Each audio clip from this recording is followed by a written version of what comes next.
안녕하세요. 뉴스 잉글리시와 G2 글로벌 투자에서 전해드리는 세계는 지금 2024년 7월 28일 한 주간 소식을 미리 전해드립니다. 이번 주 금요일에 파리 올림픽이 개막식을 합니다. 8월 11일 폐막식을 할 때까지 진행합니다. 이스라엘의 네타냐후 총리가 미국을 방문합니다. 분기 실적 발표하는 기업들 가운데 이번 주에는 테슬라와 알파벳과 AT&T가 눈에 띕니다.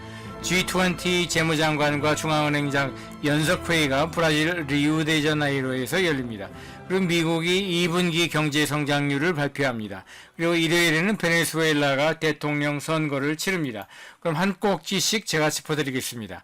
이스라엘 네타냐후 총리가 미국 하원의장 초청으로 미국을 방문해서 월요일 7월 22일 제일 먼저 바이든 대통령과 회담을 갖고 수요일에는 의회 연설을 합니다. WTO 세계무역기구 총회가 제네바 본부에서 7월 22일 월요일에 개막식을 갖고요. 그리고 도널드 트럼프 암살 미수를 조사하는 미국 하원조사위원회가 조사를 이번 주 월요일에 착수를 합니다. 그리고 분기 실적을 발표하는 주요 기업들로 제 눈에 띈 곳들은 유럽의 저가 항공사죠. 라이언에어, 그리고 미국의 통신사죠. 베라이존이 눈에 띕니다.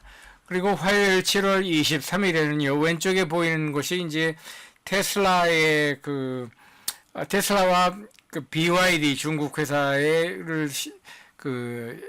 판매 실적을 맞비교한 것이죠. 군청색이 테슬라고 하늘색이 BYD입니다.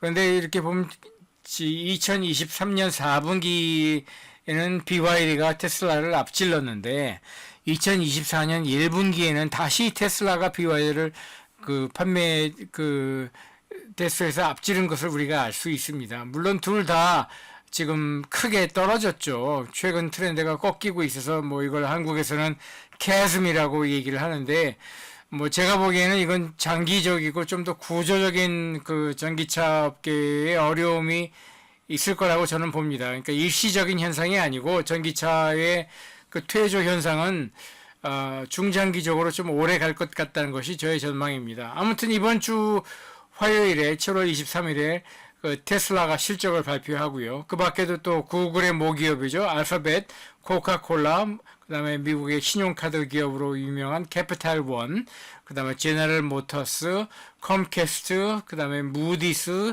럭히드 마틴, 필립 모리스, 비사, 텍사스 인스트루먼트, 이렇게 미국계 주요 기업들이 일제히 실적을 발표를 합니다. 그 밖에 이제 헝가리 중앙은행이 통화정책과 금리를 발표를 하고요. 이집트는 레볼루션 데이라고 해서 국경일이라서 은행이라든지 금융시장이 모두 문을 닫습니다. 7월 24일 수요일이 되면은요, 여기 사진에 보이는 분이 캐나다 중앙은행 은행장이죠. 캐나다 중앙은행이 통화정책 및 금리 인하를 지금 전망을 하고 있습니다.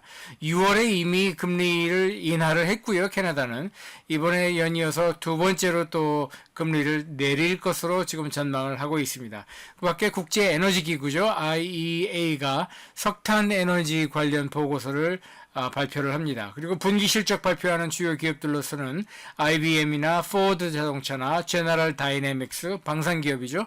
그 다음에 독일의 최대 상업은행인 도이치방크, 그 다음에 미국계 이 외식기업으로 주가 상승률이 굉장히 높았고 최근에 10분의 1로 주가 액면 분할을 한 치포틀레, 주식 심볼은 CMG라고 하고, 저도 이거를 사야 되나 말아야 되나 지금 고민하고 있는데, 아무튼 이 CMG 치포틀레가 분기 실적을 발표를 하고요.